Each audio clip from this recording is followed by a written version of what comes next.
Hey guys, this is Psychomat here, and in this video I'm going to be showing you all how you can make a arrow quiver just like this, and arrows for your LEGO minifigures.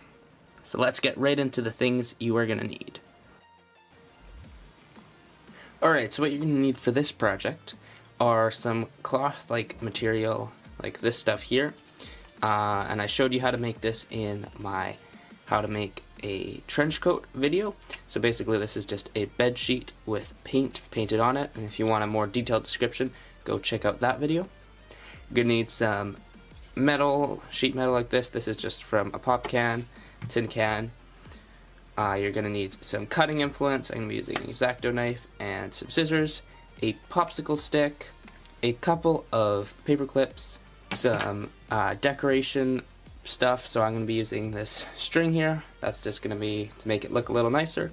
Some form of tape. I've got some red electrical tape, and this is actually metal aluminum tape, which I'll be using for the arrowheads. And then some sort of glue. This is super glue right here. If you are going to be using super glue, be extremely careful with it and use it in a well ventilated area because the fumes can be toxic. So let's move right on to making it.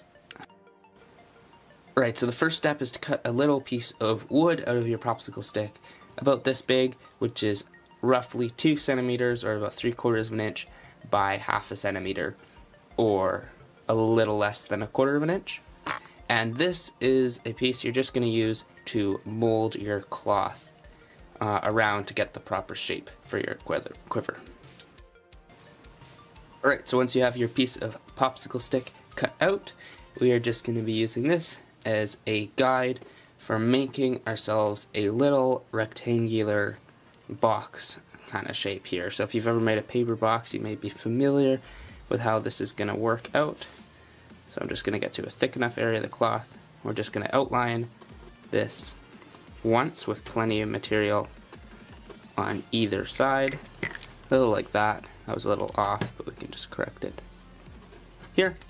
And then what you're going to do is you're going to put it on the side, outline the edge there, do another flat section, and this is going to fold over top to be the other side of your quiver, and then you want another side with a little bit extra to glue on there.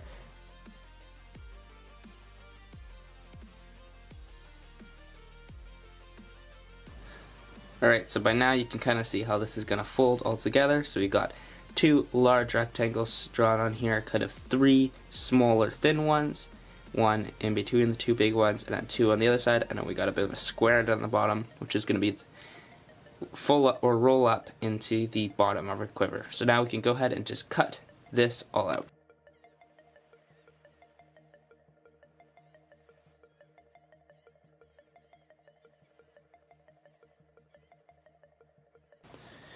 So once you've got this kind of shape cut out, this kind of almost like a bottle kind of shape, we are just going to crease using a ruler, another flat object like this, and then we're just going to crease all of these lines till they stay nicely bent.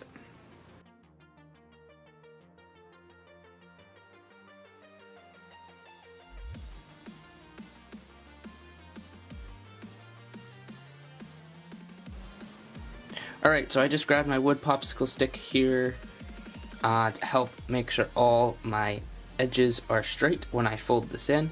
So the first thing we're going to glue is the bottom onto the narrow side here. So just going to take a little bit of my super glue.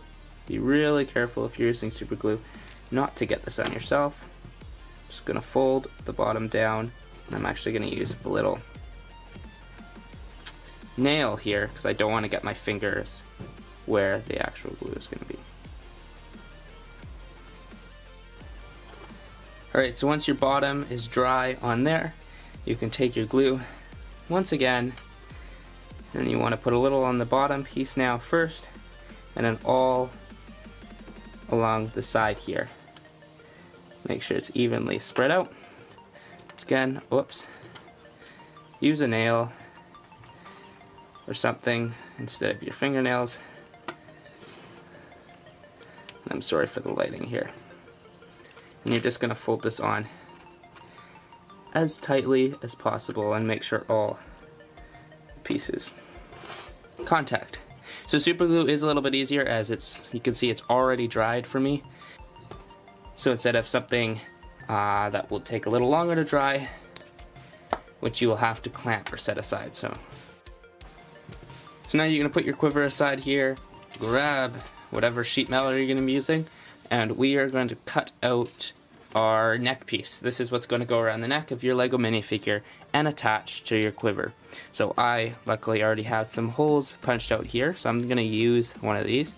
But if you don't have a conveniently placed hole punched in your metal, that's okay. Just cut out a little rectangle like this, and then you can hole punch it, or use your knife or your scissors to cut a neck hole out after that.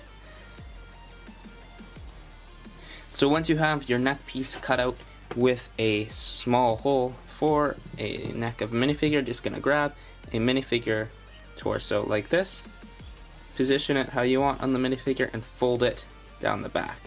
Now make sure this is a good crease here, as you don't want it to be slightly off when you pull it off, and then you're messing it up a bit. So you want a solid 90-degree angle. It's going to go down the back of your minifigure.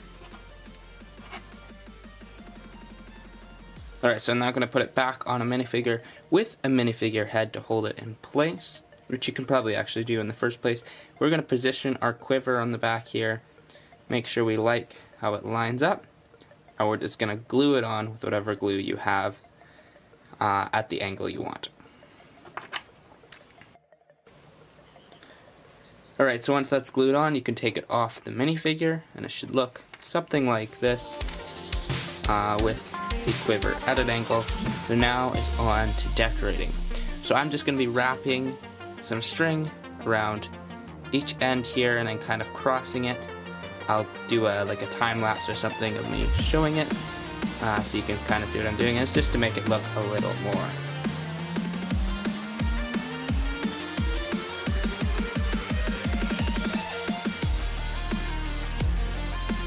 Alright, so for all intents and purposes, if you've gotten to this point, your quiver is basically done.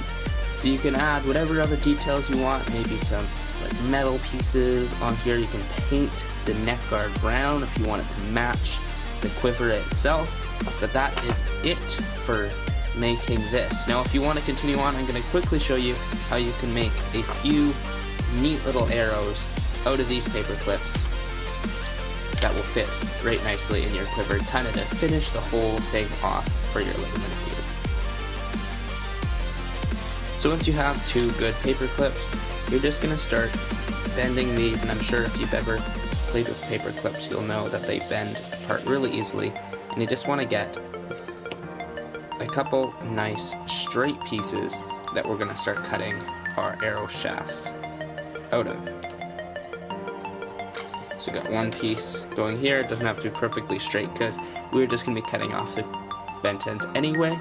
So I'm going to quickly just bend this one out. So now you're going to grab, if you've got a good pair of scissors, scissors will do. I do not have a good pair of scissors, so I'm going to be grabbing my pliers here. We're just going to be cutting about an inch, a little more than an inch, maybe an inch and a half. About 2 to 3 centimeters off all the straight piece, and whenever you get to a crinkly part from where it's bent, like right here, just cut that off until you get back to a straight part. So I actually got 7 straight pieces out of those 2 paper clips, so I'm just going to be going through and picking out the ones that are just a tad too long. Actually, I do all 5 of these ones here, and then cut them all down to the same length as these 3, which, like I said earlier, are a little more than 2 centimeters, is a little less than an inch. Alright, so at this point, if you want your arrows to look like wooden shafts, more like medieval arrow wood, you can paint these all brown, maybe just stick them in some clay, to hold them all up, and then you can paint in each individual one. I'm just going to leave mine silver to keep them looking a little like futuristic arrows, and we're going to move straight on to making the arrowheads. So for this I'm going to be using my aluminum tape here.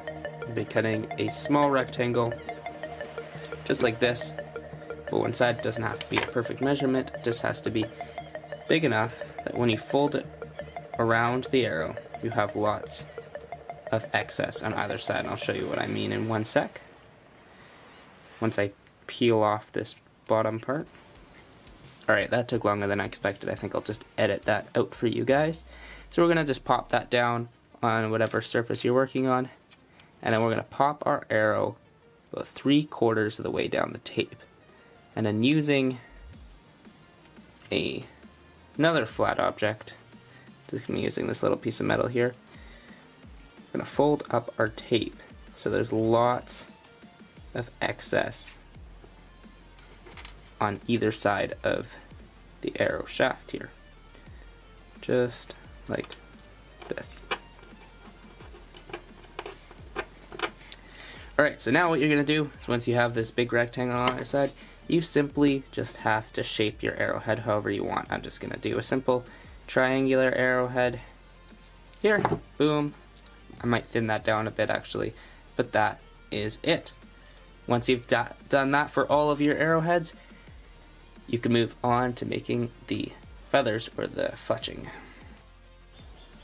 So once you've made all your arrowheads here, you can move on to the fletching, but before we're going to do that, I'm just going to mention something quickly. You certainly do not have to use aluminum tape for this, as aluminum tape can be pretty expensive unless you're borrowing it from somebody else like I am.